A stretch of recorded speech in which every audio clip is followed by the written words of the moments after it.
There's over $1 trillion of waste in supply chains today. The net zero carbon emission is something that corporates are taking very seriously. To meet these objectives, they're going to have to take into consideration CO2 emissions. Hi, and welcome back to this week's episode of Net Zero Carbon. I'm Tyler Cole, your host, and this is the show at FreightWaves where we deep dive on decarbonization and sustainability. Today, I've got the honor of being joined by Danny Wan, the Executive Director of the Port of Oakland. Danny, how are you? Good. How are you doing, Tyler? I'm very well. Thank you for taking the time to speak to us. I'm sure you've got a lot of other more important things on your plate out there at the port that we'll get into talking about recently. But why don't we start with this? Why don't we start with a little bit of a background on you? How long have you been working at the port, and how did you come to be involved in service? Sure. As you know, the Port of Oakland, we here at 3 lines of service here. We have our seaport, which is very important. I think that's our focus of the discussion. But we also run the airport and about 19 miles of the waterfront in the city of Oakland. So I was appointed 3 years ago, right before the pandemic, to be the executive director of the Port of Oakland. Lucky me. And everybody remember that that cruise ship that had the initial COVID case that was looking for a port, and that was my second week at the port when they pulled up the Port of Oakland. What about timing, huh? Yeah. Welcome to the job. Yeah, thank you. Well, tell me a little bit about the role of the executive director in a port. I think listeners are familiar with the Port of Oakland. It's, a top 10 busiest port in the U.S., known for not only container shipping, but also does a lot of agricultural products to go through, beef and pork, and kind of the gateway from the Midwest and that California heartland of ag going out of the country. But what else? You mentioned the airport. You mentioned some commercial real estate. How do you interact with all of those as the executive director? Well, so my job is really to make sure that the Port of Oakland is the transportation hub and the commerce hub in the city and the region, as well as the state and international. And as you pointed out, our seaport happens to be fairly unique in that we are about 50% import and 50% export in California, among California ports, meaning that a lot of the ag exports, as you pointed out, and a lot of the, by the way, recycling business as well, go through the Port of Oakland to Asia. So that is a very important segment of our business. A lot of our business is reefers, protein and chilled products going out to Asia. Many of the Asian countries very much value our California products as well as Midwest protein products. So we're very happy that we're very much of an ag hub here. There's exports, of course, imports. We support the region here, and we have a rail line. We have 2 rail lines. UP and BNSF is also running from the port, but most of our cargo is through trucks. Okay. Excellent. Good to know. We'll definitely get into trucks here in just a little bit. But before we start with the E, I like to remind listeners, we're not just talking about emissions and environment on this show. This is the full ESG encompassing. So we're early June recording this on the heels of a big labor agreement going on at the ports and with the Maritime Association. So I think that'd be an important place for us to kick off talking about the port as an economic, vibrancy of the city. You've got 100,000 jobs reliant, probably more than that when you talk about just total commerce coming in and out. How big of a deal was that agreement that was just reached a couple of weeks ago? Well, it certainly was a big deal. As I pointed out, as you pointed out, we about 100,000 jobs rely on the Port of Oakland in the region. And we also generate a lot of property and sales taxes for local governments.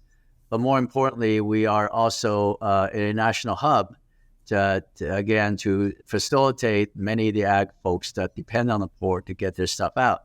So the port needs to grow. And we are at a moment where the federal government and the state government both recognize that the port's capacity is important after we came out of the whole COVID experience. So they are, federal government, state government are very much also investing in infrastructure for the ports. So it is a time to really settle down and look at how we grow our business at the Port of Oakland and frankly at the West Coast. I think the contract settlement is big in that as long as that contract was a uncertainty among shippers, it was detracting from our efforts to grow the West Coast volume and at the Port of Oakland. So hopefully this contract is going to be ratified, and then we are going to be on our way to growing the ports and the volume at the West Coast ports, and grow in a way that relevant to your discussion, our discussion here today, growing a zero emissions and green manner. It's a win for all parties involved as soon as that gets signed. So happy to hear. You mentioned a couple things there that I think are worthy of taking as our next part of the conversation around investment and growth. We're recording this June 23. We're on the heels of implementing billions of dollars of monies, both federally and at state levels, designed to reinvent our industrial economy and do it in a way that's green and sustainable. What are some of the biggest opportunities of some of those dollars at the port? Well, there's really two opportunities right top of their head right now. One is, again, to really make the ports, especially in the West Coast, really live up and take advantage of all its capacity. So, and that requires efficiency measures, that requires upgrading of very aging infrastructure sometimes, and making sure that our deferred maintenance is taken care of. At the Port of Oakland, for example, just to give you an example, that's why I have here, this little yellow area right here is 120 acres of a terminal that unfortunately is not being used as a over-the-dock terminal right now. It's being used for parking. And it's 50 feet deep, and we've invested quite a bit of money in there. But what it needs is some upgrades, and also to actually, believe it or not, do some paving that has not been done for the last 30 years. That kind of investment will add capacity to the West Coast, the 120 acres of deep water terminal that we need to put to use. So it's really kind of a story here.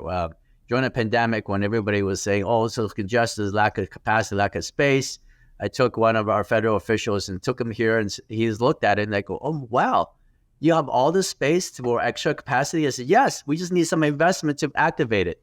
So that is certainly an opportunity to really maximize the capacity that we have at the Port of Oakland.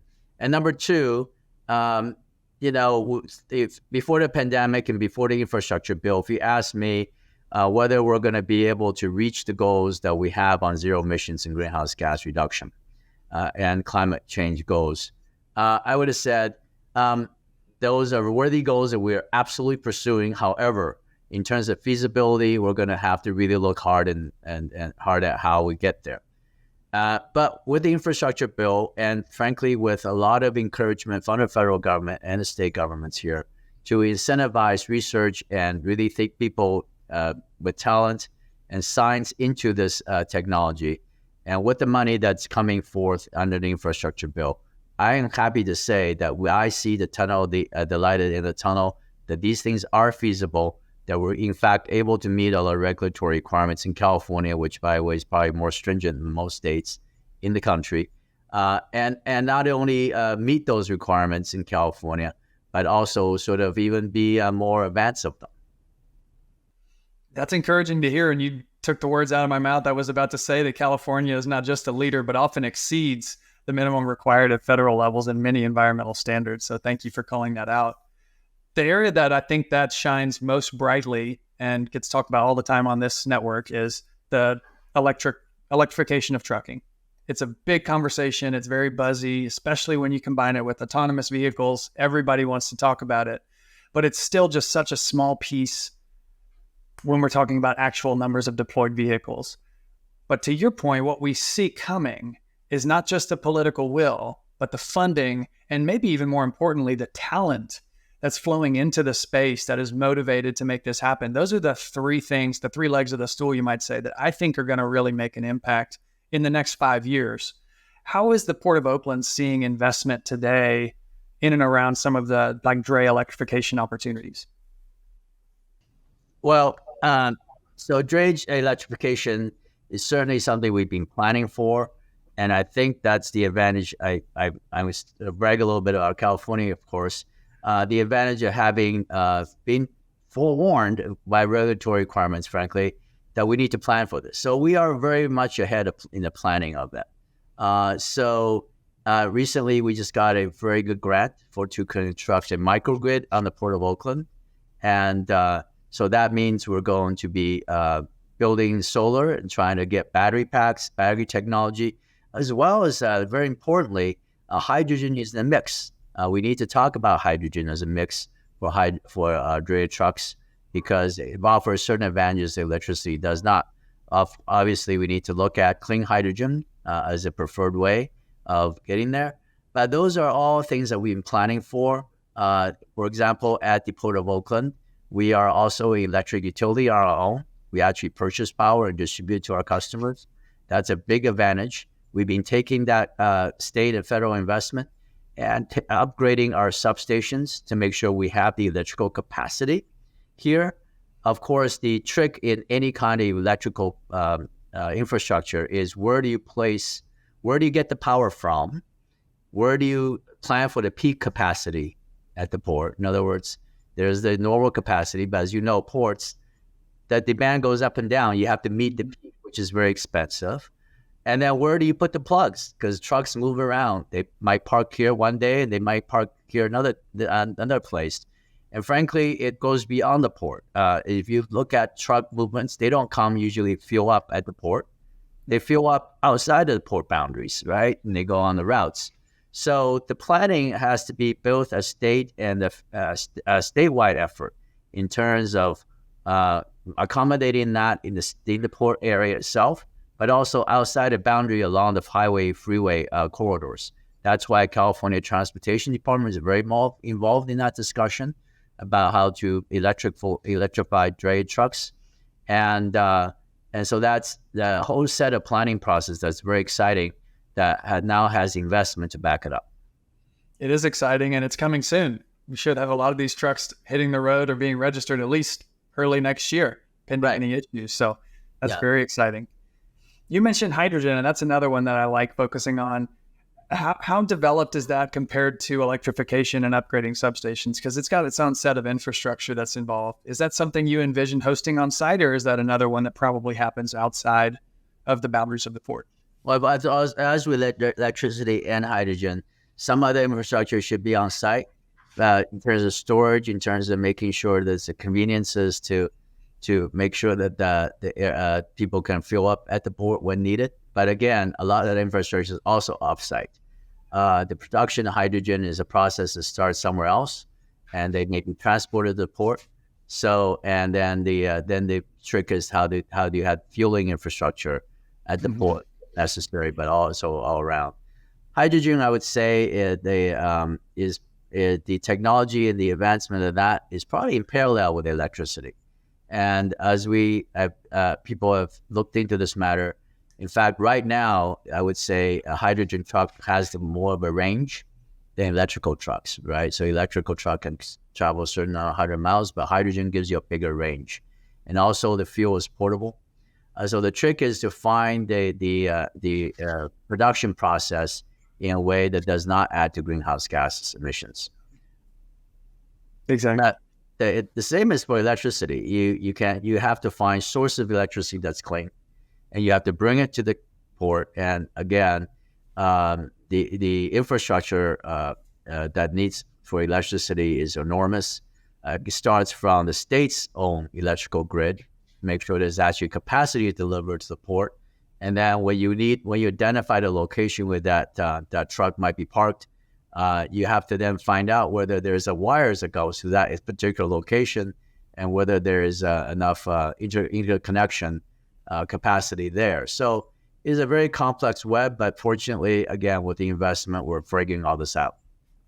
Well, and you guys are uniquely situated just in the way that you're constructed as an entity to operate in collaboration with other stakeholders, right? Because you guys are so interconnected with the city, with lots of different businesses that are both tenants on site, but also that come onto your property throughout the day at all times. So it's a unique opportunity for you to kind of step back and see the solution set as a whole and understand where you can provide impact to accelerate that development. But it's a very good point. Both, as you know, CARB, California Air Resources Board, set regulations in California that's starting in January 1st, 2024. All dray trucks has to be in the registry. And then by 2035, all dray trucks have to be zero emissions with some grandfathering clauses in there. So that starts from the state. The planning also has to be collaborated with the California Energy Commission in terms of making sure there's enough energy to come through. But ultimately, we are a landlord port, unlike some ports, probably other parts of the country. So we have the terminal operators are our tenants, but they have been collaborating, and they need to buy the electrical equipment. We need to work with them to figure out which technology they would prefer, and then making sure that the infrastructure is set in there for them. And they are getting grants also from state and federal sources to convert their equipment today. I think in California, we're also much further advanced in terms of plugging in the ships for shore power. Mm-hmm. Right now, right now the port is at about, and it fluctuates, but about between 70 and 80% of our ships visits are plugged in. But as you know, again, in California, there's a regulation that now is going to require all container ships to be plugged in. So that is another advance that we need to provide power for. I think these are things that California and the Port of Oakland is providing leadership for. But I reassure the rest of the country that the technology is there, and I think there needs to be a uniform standard so that everybody plays on level playing field here. Exactly right. Uniform standard would be huge, but you guys are doing the leading out in front of many other areas, and it's nice to see. So thank you guys for that. And even going beyond, I'm curious, maybe we should talk a little bit about this next step. Not many ports have started to require tenants to move towards zero emission handling equipment. And you guys earlier this year in Q1 had an announcement that you're going to require tenants and everyone operating on site to put a plan together. Can we talk a little bit about that and what the long-term vision is for that? Yeah, I think another breakthrough in this sort of era where there is in fact investment and technology development is that our tenants have been much more willing to talk and discuss with us about how to get to those end goals of zero emissions, because they see that the investment's there from the federal and state governments, and that they want to take advantage of that. Because if they miss the boat, then when deadlines comes, they're going to have to spend their own money to do it mostly. So on top of that, we were able to then enact an ordinance that says that by the end of this year, our tenants are required to give us a plan as to how they, along with us, plan to reach the zero emissions goals, and which technology they want to adopt, what kind of map it out. Where is the plugs going to be? Where is your infrastructure going to be? What pieces of equipment do you still have that are not zero emissions? And how do you plan to advance those into zero emissions?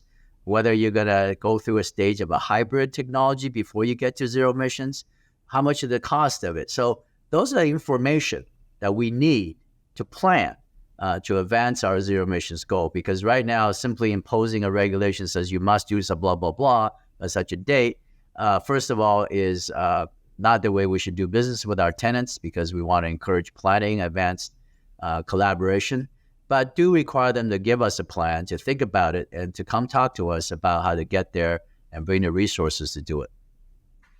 That's a thoughtful approach. Not as many regulators are doing it that way as they should, I think. Although in California, we are starting to see the stakeholder process gain more traction. So that's encouraging to hear.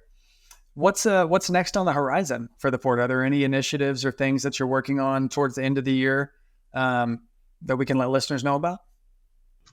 Absolutely. Like I said, we're trying to redevelop our harbor terminal, and we're doing zero emissions. Then it's going to be a zero emission terminal. We recently got a grant that's very exciting that allows us to build a microgrid on the port that will supply power. And another grant on there will be also upgrading the electrical infrastructure. So we are on our way to making that terminal a model zero emissions terminal at the Port of Oakland, and if not in the country. And so that is certainly something very exciting. We are working toward we have had events with our truckers to really to have discussions with them. We offer free lunch here in order to have discussions with them about what's coming up and how can we help. So those are things that we are certainly doing. And we are, as you know, we have gone through a process where we reduced our truck emissions only by 85% over the last decade. we plan to get to zero emissions, and we have recently been collaborating with our neighborhoods to see if how we can get there together. Along with zero emissions, sea level rise is another issue that we need to work with our neighborhoods on. And so those are things, a lot of things to tackle. But I think the exciting announcement is that we have concrete plans in place to get there. That is absolutely very exciting. We didn't talk about this beyond the port. We've kind of been focused there, but around the airport, I'm sure, are there initiatives ongoing there for sustainable aviation fuel or zero emission, like handling and cargo equipment there as well? Absolutely. And that's actually, in many ways, the Oakland Airport is a little bit ahead of the seaport in that working with, we have a major tenant, Southwest Airlines, and some other tenants there that have been already for years talking about how to make sure the ground service equipments are electric. And in fact, if you come to Oakland Airport, you will see that all the ground service equipments are already electric. They're plugged in. So that's not even an issue anymore in terms of the airport. We're trying to make sure that that's true 100%. In terms of, well, of course, the big deal is the airplane fuel. And I think that is going to be something that the FAA and us going to be talking very much in terms of advancing. And again, there's exciting investments there. And the Port of Oakland, we're also planning to modernize our airport. Anybody who fly through the Oakland know that it's a very convenient airport, but we also need to upgrade it and modernize it. Again, that process is going to involve a lot of green energy and zero emissions technology. There's never a dull moment in this space because there's always an opportunity to improve towards net zero, right? Absolutely. So we've talked a little bit about the initiatives of the port, but I'm curious about yours and your reason. I ask every guest that comes on this show the same question at the end. What's your personal motivation for embedding sustainability in your work or for focusing on these initiatives? Well, again, I want to start this conversation. Our goal is to grow the port, grow our business, because it is that growth that supplies the jobs and the economic vitality of our community, as well as the communities that depend on us to ship their goods and also to fly around in passenger planes. So we need to grow, but the opportunity to grow in a way that puts us ahead of the game is to grow in a green way, and then to grow in a zero emissions way, because that is the wave of the future. We need to be ahead of that wave. And so putting that in place, like I said, California, I think, has the fortune of being sort of, I think in a way, forced to think about it ahead of time. So we have the plans in place now and into the implementation stage. So being ahead of the game, I believe will advance us into our cause to grow our business as well. So they go hand in hand. Used to be the narrative that green energy, that this requirement is going to kill the business. It's never going to happen.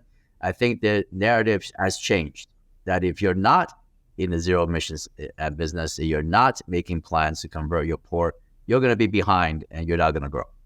And we're going to be the growth leader. Leadership. That's what it's all about in this new era. Yes. I love to hear it. Okay.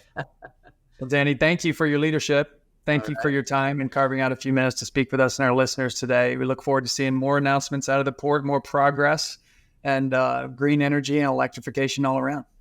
Thank you, Tyler. Take care. There is over $1 trillion of waste in supply chains today. The net zero carbon emission is something that corporates are taking very seriously.